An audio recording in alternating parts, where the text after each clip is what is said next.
What does the recently passed legislation, including financial reform, mean to you and your clients?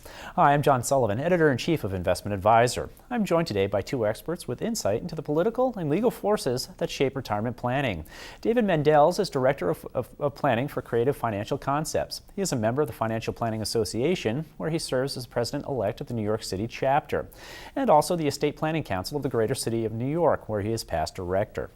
Ari Rosenbaum is an ERISA retirement plan attorney for his firm, the Rosenbaum Law Firm. Ari helps plan sponsors reduce their plan cost, facilitate administration, and limit their fiduciary liability. And he is here to help decipher the recently passed financial reform as it applies to retirement plans. Thank you both for joining me. Thank you. Ari, I'd like to begin with you, Sure. if at all possible. Can you just take us through some of the recent legislation as it applies to 401ks and IRAs? Well, with the financial reform act that was recently signed by President Obama, I think pretty much the most interesting topic that dealing with retirement plans is the fiduciary standard. Mm-hmm. And basically, the SEC is supposed to come up with a study to determine whether brokers are going to have some sort of fiduciary standard that registered investment advisors currently have. And that's a really important issue dealing with 401k plans. And obviously with brokers pushing their own product, their own platforms, and any increased fiduciary standard would obviously increase fiduciary liability and then may draw some people out of the business. In terms of recent changes, there was legislation that was just signed also as well, allowing for Roth 401k transfers, conversions, which would allow people to have the opportunity to get a distribution from their plan within a 401k plan and able to take that money and convert it within that plan to a Roth type of arrangement. Mm-hmm. And that's going to take effect, it's going to take effect now actually, it just was recently signed, and then the participants would be able to pay the tax over 2011, 2012. Smooth that payment, yeah. Sure, okay. And of course the latest change is not legislation but regulation that's dealing with the Department of Labor that is finally, after so many years of talking, hammered out dealing with fee transparency.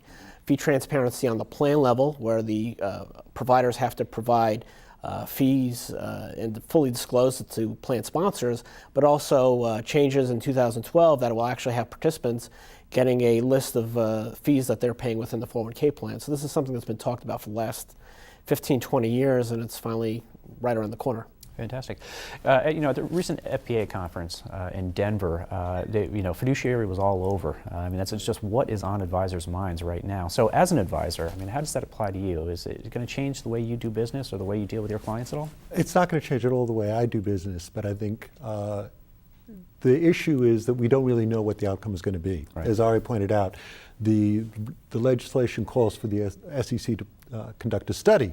None of us knows what the outcome of that study is going to be.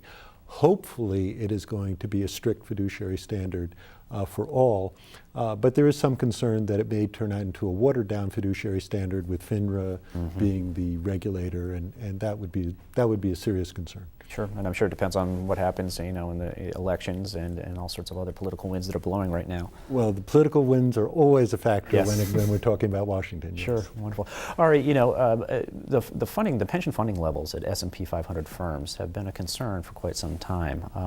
What are legislators doing to shore up some of those concerns and address some of those concerns? Well, they have done that in the past. I think the Pension Protection Act of 2006, where plans that were in distress had to come up with rehabilitation plans, otherwise if they didn't have any rehabilitation or funding improvement plans, they would suffer an excise tax.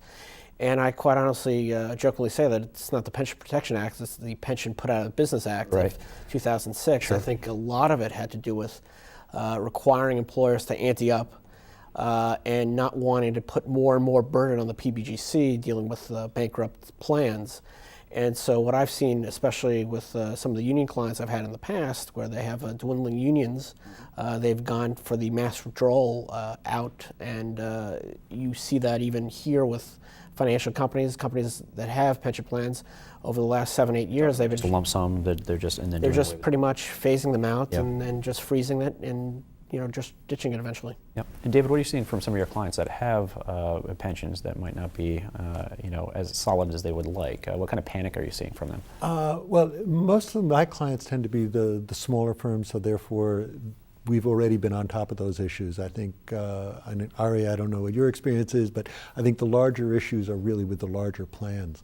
But as Ari pointed out, the real problem is that in an effort to protect the taxpayer, which of course is appropriate, Right. These things have become so expensive that they're really becoming obsolete. Right. Right. So target date funds, lifestyle funds, I know that they've been in the press a lot lately. They really are open to a lot of misuse, or at least a lot of misunderstanding on the part of the public. How are some of those issues being addressed as it applies to the 401k and some of the plan sponsors? What have you been seeing, Ari? SEC is talking about implementing, it's in the planning stages, to have more, I call it truth in labeling, dealing with target date plans, because target date funds, because a 2020 fund from one fund company may be invested in such and such percent Sure. of fixed income, and another company has something quite diverse. I mean, All depends on the glide path. exactly, Huh? and you'd have one fund category, let's say 2025 fund, may lose 20%, from another fund company may lose upwards of 40%, and plan participants were not informed as to their It's equity an implied exposure. guarantee almost, huh? Right. Yeah. Yeah, the glide path is certainly a major part of the issue, but it's not the only part. The components that go into it as well are wide open for interpretation. So it's really impossible to do any kind of comparison between even the same target, as Ari pointed out, between a 2020 fund and another 2020 fund. It's virtually impossible to do any kind of really appropriate due diligence on them. Do you do a lot with target date and retirement funds in Nothing. your practice? Nothing. Nothing. Nothing. What would it take for them to? What steps would they have to take in order for you to look hard at I think part of the issue is that it's an overly simplistic answer, even under the best of circumstances. It's I think.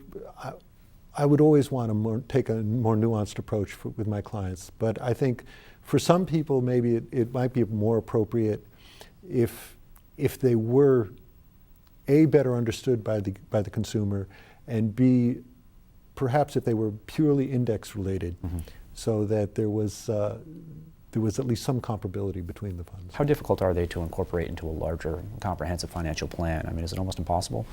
I find them useless. Yeah. I find them useless. Wonderful. Ari, David, thank you so much. I do appreciate you coming in. There's a lot more available at advisor1.com. For now, I'm John Sullivan. Have a great day.